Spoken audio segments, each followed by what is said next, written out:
안녕하세요. 저는 인천에 살고 있는 30대의 평범한 여성이랍니다. 세상에 별 사람들이 다 있듯 별의별 사연들을 품고 살잖아요. 그런데 저는 제가 이 일을 겪기 전까지는 그렇게 크게 힘든 일이 없었습니다.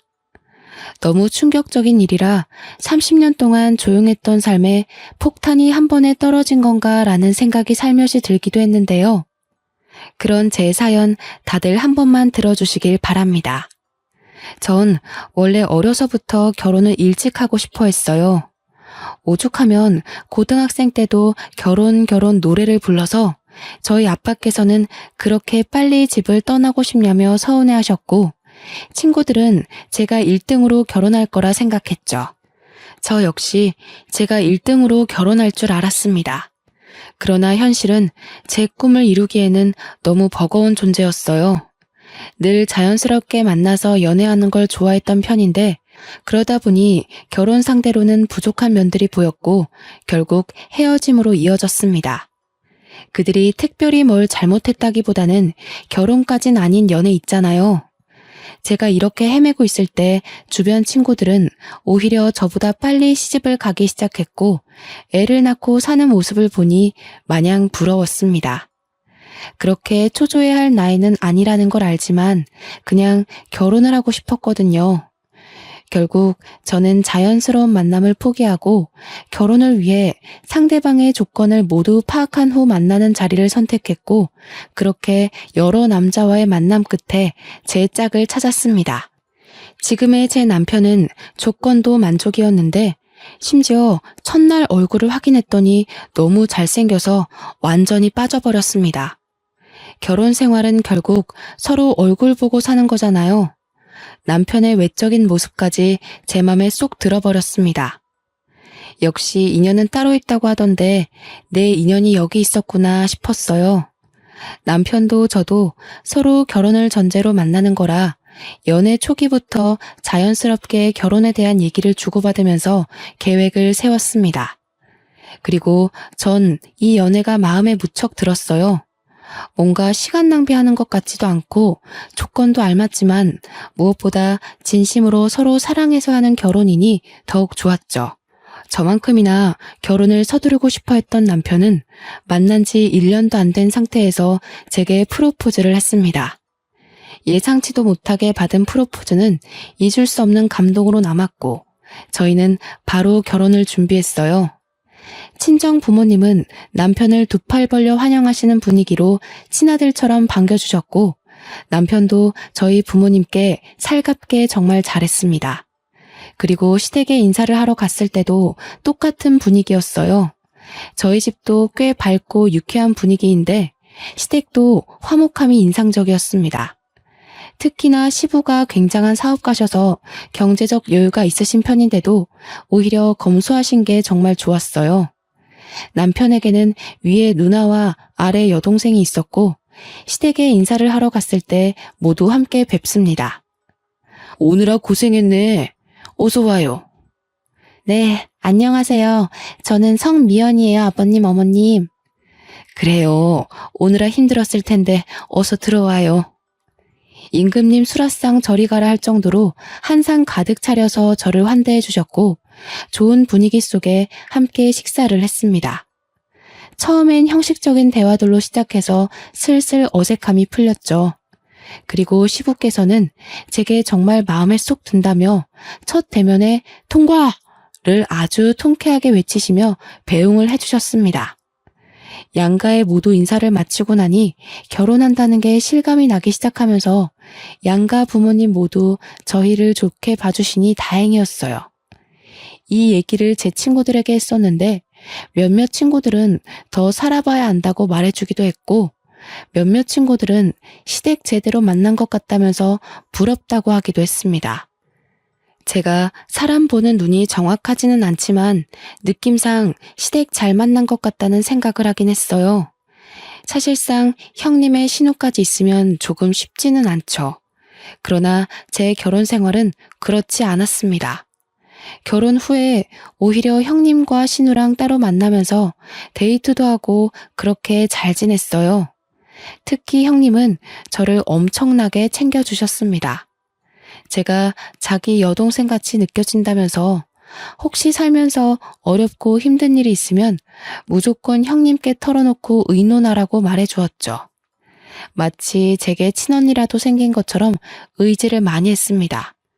시댁과 저희 신혼집이 차로 40분 정도 거리였고 결혼하신 형님네는 1시간 거리였어요. 그리고 미혼인 신혼애랑은 20분 거리로 가장 가까웠죠. 신우는 미혼이기도 하고 아직 젊어서 친구들과 시간을 많이 보내는 탓에 자주는 못 봤는데 1시간 거리에 사는 형님은 저랑 놀겠다며 그 힘든 거리를 왔다 갔다 해주셨습니다. 하도 저희 집 쪽으로 자꾸 오셔서 이번에는 제가 가겠다고 하면 절대 안 된다고 막으셨거든요. 그래서 정작 저는 형님네 동네에 못 가봤습니다. 한 번은 제가 형님에게 물어봤어요. 형님, 근데 왕복 2시간이 넘는데 매번 이렇게 오시는 거 안 힘드세요?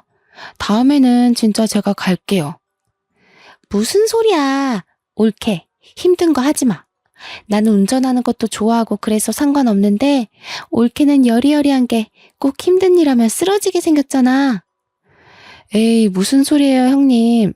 저 그렇게 연약한 사람 아니에요. 정말 다음에는 한번 초대해 주세요. 형님만 매번 저 위에서 고생하셔서 마음이 불편해요. 난 동생이 밑으로 둘이나 있잖아. 그래서 그런가 이렇게 하는 게 더 편해. 올케가 우리 동네로 오고 그러면 오히려 불편해서 제대로 놀지도 못할 것 같아. 그니까 그런 거 신경 쓰지 말고 보자. 얼굴 보는 게 중요하지. 누가 오고 가면 어때? 형님은 여장부 스타일의 정말 당차신 분이라서 안 친했을 때는 약간 무서웠는데 막상 친해지고 보니 이렇게 다정하신 분이었죠. 제가 힘들까봐 그게 싫어서 본인이 매번 저를 보러 오시던 분이셨고 올 때 또 빈손으로 오지도 않으셨습니다. 밑반찬이나 여자 몸에 좋은 것들을 막 사다 주시곤 했어요. 형님이랑 친해지면서 속마음도 들어볼 수 있었는데 제게 넌지시 말을 하더라고요. 옳게. 우리 부부 벌써 결혼 7년 차인가? 그런데 왜 애가 없는지 안 궁금했어? 그런 걸 뭘 궁금해요. 요즘 딩크 부부도 많고 부부 사생활인데 뭐하러 물어요, 형님. 고맙네. 나는 아기를 정말 낳고 싶었고 꼭 낳아야 했거든? 근데 3년 동안 애가 안 생기는 거야. 그래서 남편이랑 병원을 가서 검사를 해봤더니 내 자궁이 약해서 애를 못 갖는데. 말 그대로 불임인 거지. 의사한테 그 말 듣는데 너무 서글픈 거 있지? 그래서 남편이랑 그냥 둘이서 쭉 살기로 했어. 형님, 마음고생 심하셨겠어요. 아, 그때 생각하면 뭐 전부를 잃은 기분이었지. 실제로 전부를 잃은 것도 맞고. 그래서 나는 도준이가 결혼한다고 옳게 데려왔을 때 너무 기쁘더라고. 둘이 잘 살다가 자연스럽게 애도 낳을 거고 그럼 조카 생기는 거잖아. 난 진짜 조카한테 뭐든 다 해줄 거야, 옳게. 언제일지는 모르겠지만 태어날 아기는 좋겠네요. 형님, 정말 아픈 상처를 저한테 이렇게 꺼내주셔서 감사해요. 그간 왜 형님네는 아기가 없는지 살짝 궁금하긴 했는데 이날 형님의 말을 듣고 마음이 참 많이 아프더라고요. 또 한편으로는 부담 갖지 말라면서 말은 했지만 내심 조카를 얼마나 바라고 계실까 싶기도 했죠. 저희 부부는 아기를 늦게 가질 생각도 없었고 자연스럽게 가질 생각이었기 때문에 하루빨리 좋은 소식을 들려드려야겠다 싶었습니다. 저를 챙겨주는 좋은 마음은 형님뿐만이 아니었죠. 시부모도 정말 과했습니다. 명절이 되어 시댁에 가기라도 하면 제가 힘들까봐 오히려 형님과 신우에게 일을 시키고는 하셨죠. 자꾸 그런 모습들이 오히려 부담스러워 정말 괜찮다고 제가 하겠다고 나서면 남편까지 나서서 저를 쉬게 했습니다. 저 정말 괜찮아요. 다 같이 얼른 하고 쉬는 게 좋죠. 저도 할게요. 무슨 소리야. 얼른 방에 가서 쉬고 있어. 이런 거 젊어서부터 자꾸 하면 몸 상해. 그래, 옳게. 나랑 도희가 할 거니까 얼른 가서 쉬어. 정말 괜찮아요. 그냥 같이 할래요. 어디 아픈 것도 아닌데 저만 왜 특별 대우를 받아요. 그게 우리 집안 룰이야. 며느리라고 막 부려먹는 거 난 딱 질색이야. 그니까 얼른 들어가서 쉬다가 저녁 먹을 때 나와. 상상도 해본 적 없는 시댁에서의 풍경이었습니다. 제 지인들만 해도 명절날이로 명절만 지내고 오면 끙끙 앓고는 했는데 전 오히려 너무 심심했죠. 과할 정도로 저를 아껴주고 챙겨주는 시댁 식구들 덕분에 좋기도 하지만 한편으로는 부담스럽기도 했습니다. 저를 과하게 챙겨주셨던 분들이지만 약간 이상한 부분은 있었어요. 형님은 제가 몸에 해로운 것이라도 하려고 하면 완전 태도가 돌변하셨습니다. 평소에 보지 못한 모습을 보이며 정색을 하더라고요. 형님과 데이트를 하다 가볍게 맥주 한 잔을 먹으려고 한 적이 있었죠. 그런데 형님은 갑자기 정색하면서 저를 말렸습니다. 올케, 지금 술 마시려는 거야? 치킨을 먹는데 맥주를 안 마셔요?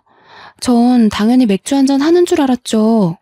형님 드시기 싫으시면 음료수 드세요. 저는 시원하게 맥주 마시려고요. 무슨 소리야, 올케. 내가 맥주를 마시고 올케는 음료수를 마셔야지.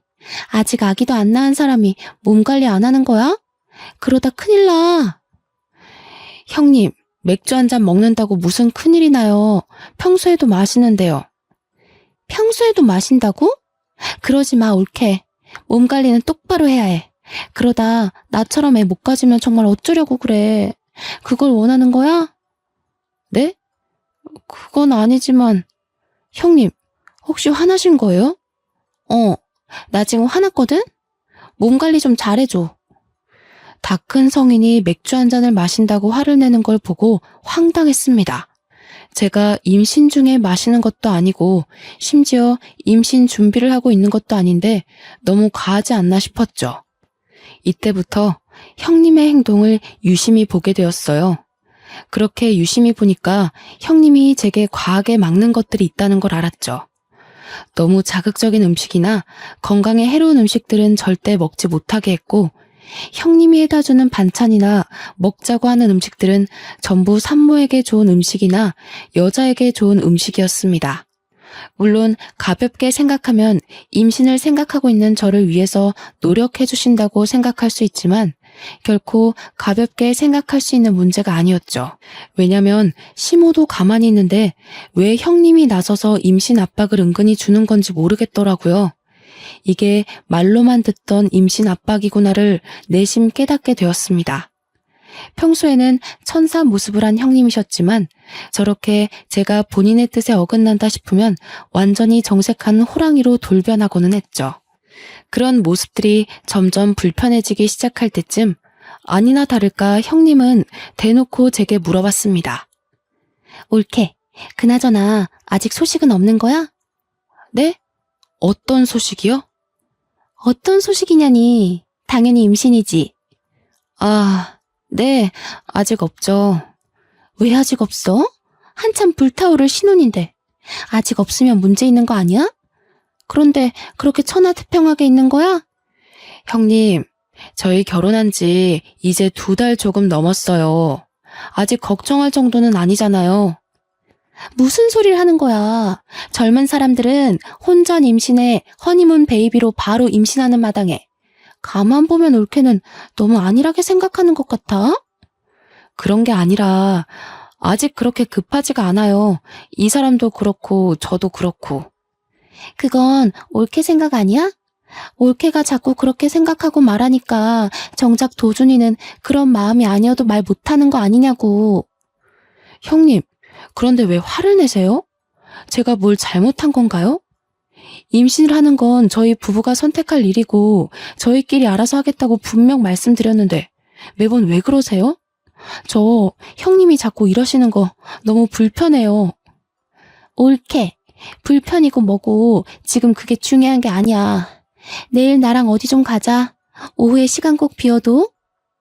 형님은 제게 임신을 아직도 안 했다며 대놓고 화를 내셨어요. 과연 이게 맞는 상황인가 싶었습니다. 저는 이날 집으로 돌아와서 아무리 생각을 해봐도 형님의 태도를 이해하긴 어려웠고 남편에게 전부 솔직하게 말했어요. 여보, 형님이 자꾸 나한테 임신하라고 압박을 줘. 한두 번도 아니고 술 마시면 몸 관리 안 한다고 뭐라고 하고 조금 매운 거 먹어도 뭐라고 하시는데 처음에는 그러려니 했거든? 근데 이게 계속 쌓이고 쌓여서 이상하다 싶었는데 오늘은 대놓고 화를 내더라니까? 대체 형님 왜 그러셔? 당신이 이해 좀 해줘. 그래도 누나가 당신 끔찍하게 생각하고 챙겨주잖아. 누나는 애를 엄청 원했는데 불임으로 애 못 나온 거 알잖아. 그러니 조카가 보고 싶겠지. 그 과한 마음이 당신을 힘들게 했나 보다. 혹시라도 너무 과하면 말해줘. 내가 자제시킬 테니까. 나도 그렇게 생각하고 이해하려고 한 건데 도가 지나치잖아. 내가 임신을 언제 하든 솔직히 형님이 신경 쓰실 부분은 아니잖아. 어머님 아버님도 가만히 계시는데 형님이 왜 그러셔? 그렇지 맞지. 누나가 조금 과했네. 당신이 이해 좀 해줘. 남편에게 말했지만 돌아오는 대답은 이해를 해달라 뿐이었습니다. 솔직히 저도 형님이 불임이라는 말을 듣고 조카를 원해서 그렇겠다고 생각을 하면서 이해하려고 노력을 많이 했었죠. 하지만 저렇게 대놓고 화까지 내는 걸 누가 쉽게 이해하겠어요. 기분이 너무 나빴지만 꾹 누르고 다음 날이 되었습니다. 형님은 이날 제게 어딘가를 가자고 했지만 솔직히 가기 싫었어요. 가기 싫어서 빈둥빈둥 하고 있는데 아주 칼같이 저를 데리러 왔고 어디 가는지도 모르고 우선 차에 탔습니다. 제가 차에 타서도 내내 어디 가는 거냐고 물었는데 대답을 안 해주는 거예요. 자꾸 말을 돌리고 회피하는 게 느껴져서 뭔가 이상하다고 싶었습니다. 그렇게 한 상가 건물 지하 주차장을 들어가는데 그 건물은 병원 건물이었죠. 얼핏 산부인과를 본 것 같아서 제가 혹시나 하는 마음에 차에서 내리지 않고 물어봤습니다. 형님, 설마 지금 산부인과 가는 거예요? 산부인과 가는 거 맞는데? 여기가 내 지인이 의사야. 그래서 잘해줄 거야. 걱정하지 말고 얼른 가보자. 자연 임신이 어려운 거면 빨리 시험관이든 뭐든 해야지. 그렇게 넋 놓고 있을 때가 아니거든. 형님, 정말 뭐 하시는 거예요? 저랑 의논도 안 하시고 병원을 데려오세요. 지금 이거 너무 선 넘는 행동인 거 아시죠? 정말 많이 참으려고 노력하고 있는데 오늘은 도저히 못 참겠네요. 검사를 받더라도 제가 알아서 받을 거니까 제발 저희 부부 일에 신경 좀 꺼주실래요? 가긴 어디를 가. 여기까지 왔으면 검사라도 하고 가라니까. 검사하는 게 뭐 어려운 것도 아닌데 대체 왜 그래 어린애처럼. 제가 지금 검사하는 게 어려워서 이래요? 형님 행동하시는 게 기분 나쁘니까 그렇죠. 저는 형님이 잘 챙겨주셔서 진심으로 좋고 감사했는데 아무래도 적당히 선을 두고 보는 게 좋겠네요. 당분간은 따로 찾아오지 말아주세요. 전 그렇게 차에서 내렸고 저를 부르는 형님을 무시한 채 가버렸습니다. 집으로 오는 길 내내 아무리 생각해도 너무 화가 나는 거예요. 막말로 형님이 뭔데 저렇게까지 설치는지 모르겠고 불편하다 못해 오만정이 다 떨어졌습니다. 남편이 퇴근해서 돌아올 때까지 전 기다렸다가 남편에게도 말했어요. 나 오늘 형님 손에 이끌려서 강제로 산부인과 가서 검사받을 뻔했어. 나한테 한마디 상의도 없이 병원까지 갔다고. 내가 대체 어디까지 이해를 해줘야 하는데? 말 좀 해봐. 아, 정말이야? 누나가 너무 심했네. 내가 누나한테 그러지 말라고 말할게. 그러지 말라고 말하는 게 아니라 대체 왜 그러냐고 좀 물어봐. 나도 궁금해 죽겠으니까. 어머님, 아버님도 나한테 임신 강요를 안 하시는데 왜 형님이 저렇게 계속 스트레스를 주는 건데? 그리고 어디 한번 물어보자. 당신도 사실 아기를 빨리 원하는데 나 때문에 말 못하고 있다는 게 맞아? 아니 뭐 꼭 그런 거는 아니고 그냥 빨리 생기면 좋기는 하지. 나한테는 그런 말 한 적도 없잖아. 그런 생각이 있으면 당사자인 나한테 말을 해야지. 왜 형님한테 말해서 전해 듣게 만들어? 결국 당신도 문제야. 이날 남편에게 엄청나게 퍼부었습니다. 형님을 대신해 남편에게 화풀이를 한 거죠. 남편은 한참을 제 말을 들어주다가 사실은 아이를 원한다면서 빨리 낳고 싶다고 말을 했어요. 이런 말을 아내인 제게 했으면 정말 좋았겠죠. 왜 저한테 안 하고 형님에게 했는지 모르겠더라고요. 전날 남편이 형님에게 연락해서 앞으로 제게 임신에 대한 압박을 주지 말라고 말하는 걸 얼핏 들었지만 모른 척 했습니다. 이후 형님은 정말 미안하다고 연락이 몇 통 왔었어요. 조카를 너무 원했는데 아무래도 본인의 방식이 잘못이었다며 사과를 한다고 했죠. 우선 사과를 받아줄 거지만 적당히 거리를 뒀으면 좋겠다고는 말했습니다. 예전처럼 너무 자주 만나는 건 원치 않는다고 말했어요. 이 말을 잘 포장해서 돌려서 말을 했고 형님도 알겠다고 하셨죠. 이미 제대로 정이 떨어졌고 불쾌함을 너무 느낀 상황이라 예전 사이로는 절대 돌아갈 수 없다고 생각했습니다. 또 형님의 진짜 모습을 봐버려서 그런가 더욱 예전처럼 지내기 싫었어요. 형님이 보고 싶든 보기 싫든 시댁에 가야 하는 명절은 돌아오고 형님이 싸운 후 처음 맞이하는 명절이 되어 시댁에 갔습니다. 여전히 저를 공주 대접해 주셨지만 이제는 제가 완강하게 나서서 일 꼭 하겠다고 그렇게 하지 마시라고 불편하다고 했죠. 그런 제 모습에 오히려 시댁 식구들이 다 놀랐지만 괜히 꼬투리 잡힐 일은 하지 않는 게 좋겠다고 생각했습니다. 그렇게 전도 부치고 음식을 만들다가 옷에 계란물을 흘려서 갈아입으려고 방에 갔죠. 저희 시댁이 2층 집이고 저희가 가면 2층을 사용해요. 옷을 갈아입고 2층에서 1층으로 내려오는데 1층에서 형님과 남편 그리고 신우가 다투는 소리가 들렸습니다. 시모와 시부는 방에 들어가서 쉬고 계셨거든요. 저는 뭔가 직감적으로 이건 꼭 내가 들어야 한다고 생각을 해서 엿듣기 시작했죠. 그럼 이게 다 나 때문이라는 거야? 애초에 이건 도준이 네 탓이지. 결혼한 지가 언젠데 아직도 애 한 명을 못 만들어. 너 바보냐? 어디 부족해? 그만들 좀 해. 다 들리겠다고. 엄마 아빠도 그렇고 새언니도 들으면 어쩌려고 그래 정말? 어련히 알아서 할 건데 누나가 설쳐서 이 꼴 난 거를 왜 인정을 안 해? 웃기지 마. 그게 뭐가 그렇게 어렵다고 너는 여태 몇 년 동안 그거 하나를 못하냐고. 언제까지 내가 이러고 있어야 하는데 나는 뭐 좋아서 이러고 있냐고. 아 그럼 빠지던가. 원래 아들인 나한테만 주는 건데 불쌍해서 끼워줬더니 말이 많아. 내가 경고하는데 누나 설치지 마. 한 번만 더 설쳐서 일 키우면 누나는 국물도 없어. 아, 그만들 좀 하라고. 기다려봐. 내가 망 보고 올게. 딱 봐도 내용이 이상한 대화였고 신우가 망을 보고 온다는 말에 전 다시 계단을 올라갔습니다. 그리고 자연스럽게 내려오는 척 했어요. 마주친 신우에게는 뭐 가지러 가냐고 물었고 저를 보고 깜짝 놀란 신우는 어색하게 그렇다며 올라갔습니다. 내려와서 아무렇지 않게 음식을 하는데 아무리 생각해도 저 대화에 대해 너무 물어보고 싶었죠. 그러나 물어본다고 대답해줄 사람들은 아니었기에 머리를 굴려봤어요. 분명히 뭔가 있구나 싶었습니다. 제가 음식을 하는 와중에도 제 눈치를 살짝 보는 형님과 남편의 시선이 느껴졌지만 애써 무시하며 음식을 했어요. 다 끝낸 후 다 같이 저녁을 먹는데 갑자기 형님이 이상한 말을 꺼냈습니다. 우리 엄마랑 아빠는 좋겠네. 며느리가 하지 말라고 해도 직접 이렇게 맛있는 명절 음식도 해주고.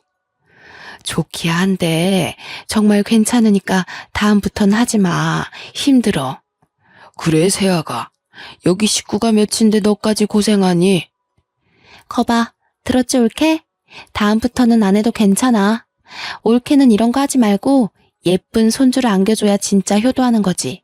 그렇지? 아유, 그럼 바랄 것도 없지. 내가 지금 이 나이에도 아직 버티고 있는 이유가 태어날 손주한테 한 푼이라도 더 주려고 그러는 건데. 그러게, 생각해보니 너희는 여태 소식이 없니? 병원은 가본 거야? 몸에 문제 있는 거 아니야? 아, 저희 아직 젊고 병원까지는 안 가봤어요. 조금 더 노력해보고 그래도 안 생기면 같이 병원 가볼게요. 젊다고 생각할 문제가 아니야, 세아가. 요즘 식습관에 환경 문제까지 겹쳐서 젊은 아가씨들도 불임이 얼마나 많은데 그걸 가볍게 생각하고 있었어? 조금 실망인데. 하루빨리 병원 가서 결과 알려주도록 해. 내가 다른 건 다 세아가 너 편하게 해주지만 이 문제는 쉽게 넘어갈 게 아니야. 네, 알겠습니다. 딱 봐도 병원 가서 검사시키려는 형님의 속셈이 보였죠. 대화 내용도 그렇고 저렇게까지 해서 저를 병원에 데려가는 모습도 그렇고 아무래도 뭔가 있다는 생각을 떨쳐낼 수가 없었습니다. 저는 명절이 끝나면 신우를 찾아가기로 생각했어요. 신우는 형님과는 다르게 소극적이고 성격도 굉장히 착했습니다. 그래서 분명 계속 파고들면서 물어보면 대답을 할 수밖에 없을 거라 생각했어요.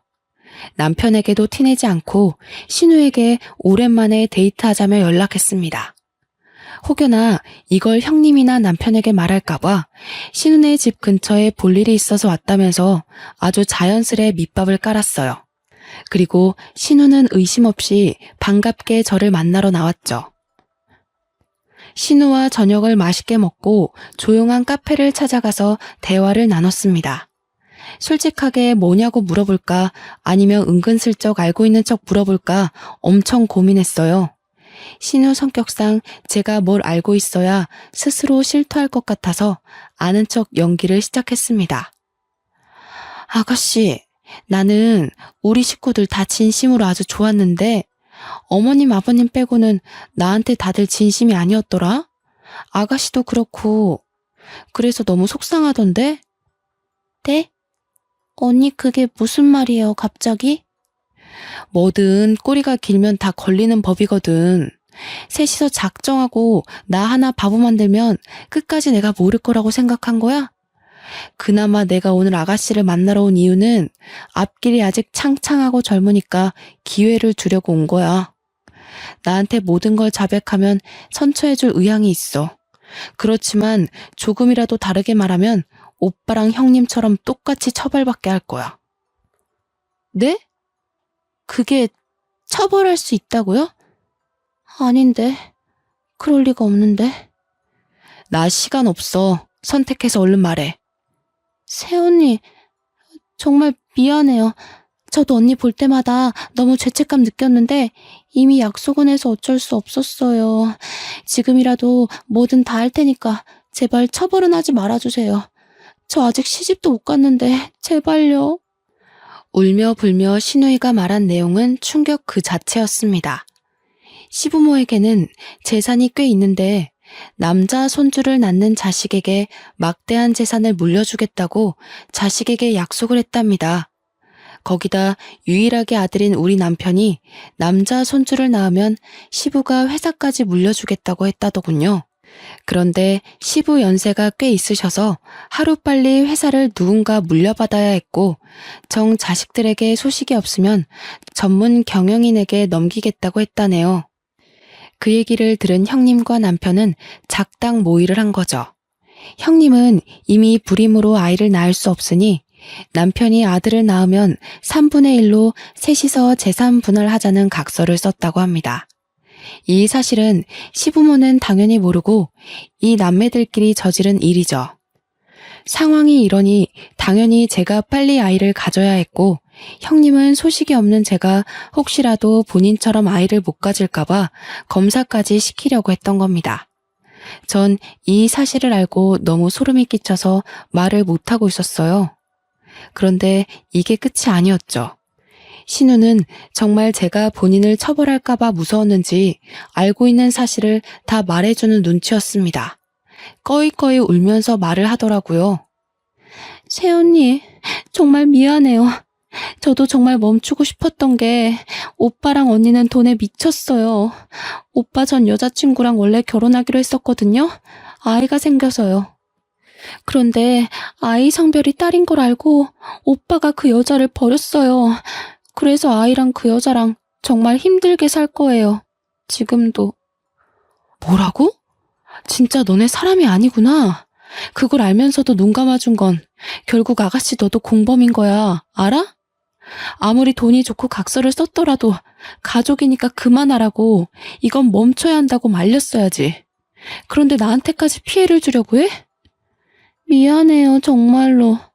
언니는 그 전 여자친구가 꼴나기 전에 얼른 떠나요. 그냥 내가 해줄 수 있는 말이 이것뿐이에요. 그리고 저희 부모님한테는 비밀로 해줘요. 부모님 아시면 저희 죽어요, 정말. 우선 아가씨가 나한테 말한 거 알면 형님이랑 남편이 가만 안 둘 거야. 나도 모른 척하고 있을 테니까 아가씨도 당분간은 모른 척해. 혹시라도 신우가 형님과 남편에게 자백했다고 말해서 일이 틀어질까봐 입단속을 시켰습니다. 모든 사실을 알고 나니까 너무 충격적이라서 그런지 입이 다물어지지도 않더라고요. 충격이 커서 남편과 한 침대에서 도저히 함께 잘 자신이 없어서 일이 생겼다 말하고 그날은 호텔에 가서 혼자 하루를 보냈습니다. 밤을 새우면서 많은 생각을 했는데 그 전 여자친구라는 사람을 찾아서 꼭 만나야겠더라고요. 그래야 정확하게 알 수 있을 것 같았죠. 그런데 이상하게 걸어다니는데 속이 울렁거리고 자꾸 몸이 나른한 게 잠을 미친 듯이 잤어요. 아무래도 스트레스를 과하게 받아서 그런 거겠지 생각하고 넘겼는데 순간 설마 하는 생각이 들었죠. 혹시나 하는 마음에 테스트기를 해봤는데 두 줄이 나와버렸습니다. 하필 이 타이밍에 임신 사실을 알게 되니 막막해서 테스트기를 종류별로 한 6개를 해본 것 같아요. 가장 정확한 건 아무래도 병원을 가봐야 하는 거니 바로 병원을 가봤죠. 주수가 짧아서 아직 성별은 확인이 불가했지만 임신이 맞았습니다. 저는 그냥 그날 바로 남편에게 말했어요. 나 임신이래. 오늘 병원 갔다 왔어. 뭐? 그게 정말이야? 성별은? 아들이래? 무조건 아들이어야 하는데? 당신 정말 웃긴다. 왜 아들이어야 하는데? 임신을 축하해줘야지 성별을 따지고 들어? 왜? 딸이면 어쩔 건데? 지우려고? 어? 에이, 왜 그래? 당신 임신했다고 벌써 예민한 거야? 무조건 아들을 낳아야지. 내 아빠 말 못 들었어? 아들이 태어나야 딱 물려받을 거 다 받고 그러지. 자기 전에 하늘에 빌고 또 빌어야겠다. 무조건 아들. 제발. 딸이면 어쩔 건데? 딸이면 솔직히 난 낳기 싫어. 그냥 지우고 다시 가져야지 뭐. 생명이 무슨 장난이니? 소름 끼친다 당신. 태어나서 환영 못 받을 바에는 기억도 없을 때 없어지는 게 맞지. 너 같은 게 왜 태어났을까?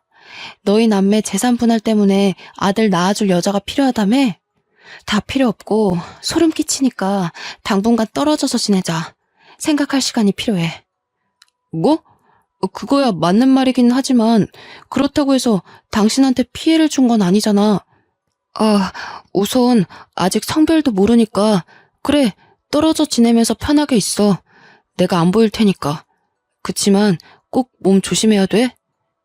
사람이라면 감히 내뱉을 수 없는 말을 아무렇지 않게 하는 남편을 보고 전 충격을 받았습니다. 별거를 하자고 말했지만 남편은 별거고 뭐고 귀에 들리지도 않았고 기뻐서 날뛰더라고요. 아직 성별을 모르니 성별이 판별될 때까지는 나가 있어 주겠다는 말을 하는데 저게 사람인가 싶었습니다. 전 이미 모든 마음의 결정은 했고 이혼 준비를 바로 시작했어요. 이어 미혼모로 사는 남편의 전 여자친구를 찾기 위해 흥신소의 도움을 받았습니다. 흥신소의 도움을 받았더니 생각보다 빨리 찾게 되었고 제 생각보다 그 여자는 너무 힘겹게 살고 있었습니다. 같은 여자로서 너무 안타까웠습니다. 제가 먼저 연락드리니 저보다 남편에게 복수하려고 이를 갈고 있더군요. 안녕하세요. 저 전화드린 성미연이에요. 네네. 집이 허름하죠. 우선 앉으시고 정말 찾아와줘서 고마워요. 그 자식 그쪽한테도 그렇게 했어요? 저랑 우리 딸 버리듯 그렇게 한 거예요? 그러려고 하고 있는 것 같아요.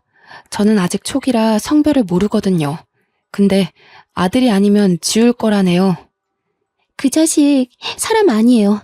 지가 결혼하자고 매달리고 또 매달리고 원치도 않는 임신까지 시켜놓고서 딸인 거 알자마자 처참하게 버리더라고요.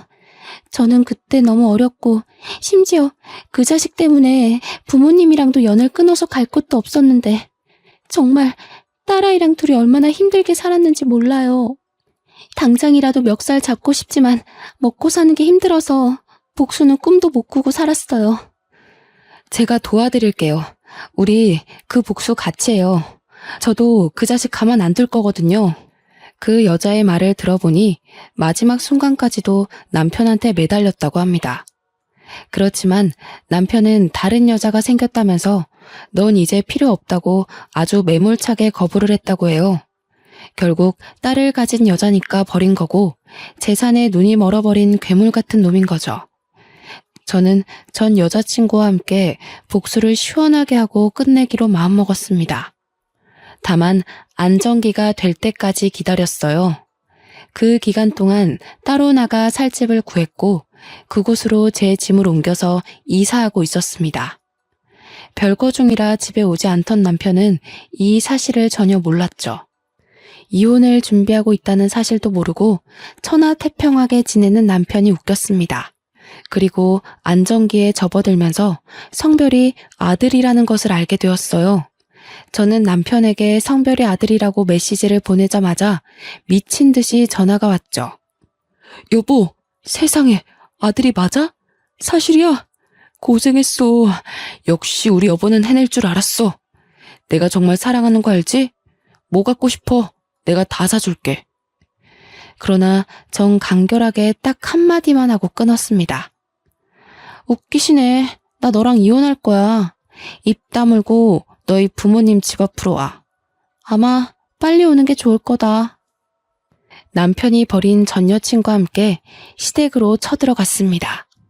시댁에 도착했을 때는 이미 형님과 신우 그리고 시부모가 있었고 전 여자친구를 보자마자 형님과 신우는 사색이 되었죠.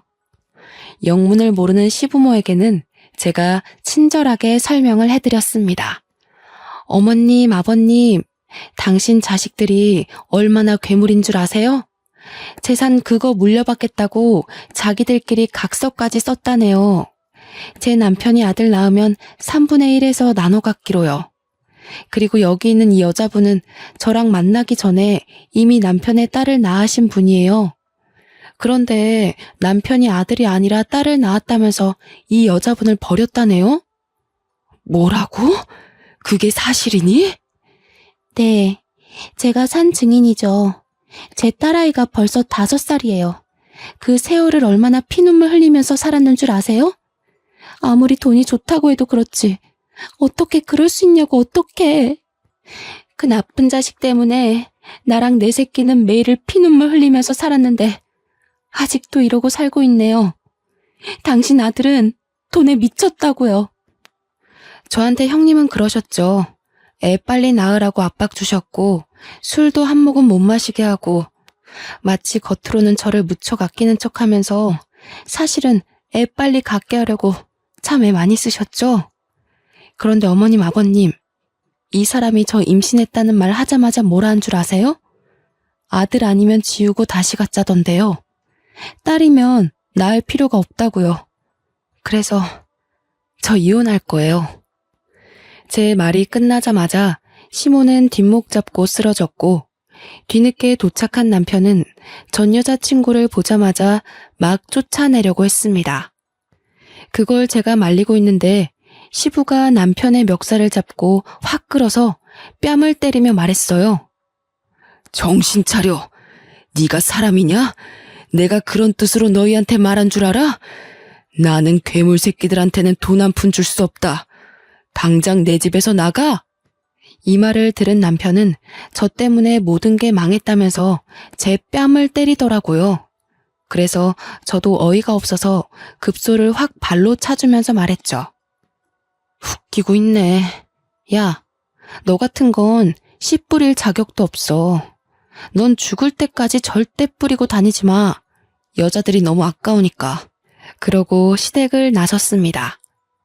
몇 달 동안 남편과 이미 별거 중이었고 시댁 소식은 들을 길이 없었는데 그나마 신우가 먼저 연락해서 술술 말해주더군요. 전 남편은 집에서도 쫓겨나고 시아버님은 충격에 전문 경영인을 구하기로 했다네요. 너무 통쾌하더라고요. 웃긴 건 시부의 모든 경제적 지원이 끊겨버린 남편은 제게 다시 시작하자며 매달리기 시작했습니다. 제 뱃속에 아들이 있으니 다시 시부모님을 설득해서 자기가 회사만 물려받으면 모든 게 끝난다고요. 그 말을 듣는데 참 어이가 없었죠. 저는 완벽하게 무시하고 아예 연락을 차단해버렸습니다. 1년 전 잘생긴 아들을 출산하고 지금은 친정 부모님의 도움을 받으며 잘 키우고 있어요. 아이가 태어나자마자 시부모님이 조심스럽게 저한테 연락을 하셨어요. 본인 아들은 버렸지만 귀여운 손주 얼굴은 꼭 보고 싶다고 하면서요. 그 마음이 이해가 안 되는 건 아니었기에 지금은 전 시부모님과는 왕래하며 아들 얼굴도 보여주고 있어요. 아버님은 우리 아들이 커서 경영에 관심 있다고 하면 언제든 회사를 물려준다고 장난처럼 말씀하시더라고요. 저는 돈에 눈이 멀었던 전 남편과는 다른 사람이기에 그런 농담 하시지 말라고 하셨습니다. 지금은 아들 키우는 재미로 살고 있어요. 어찌나 하루하루 쑥쑥 크는지 한시라도 눈을 뗄 수가 없을 정도로 귀엽더라고요. 아, 그리고 남편의 전 여친분도 시부모님이 책임지고 좋은 집으로 이사도 해주셨고 모자란 생활비도 지원해 주신다고 그러더군요. 시부모님은 착하신데 어떻게 그 핏줄에서 악마 같은 전 남편이 태어났나 아직도 모르겠어요. 그래서 저는 아들을 키우면서 돈이 전부가 아니라는 것을 제대로 가르쳐 줄 생각입니다. 제 사연을 읽어주신 분들도 모두 행복하시길 바라며 마무리할게요.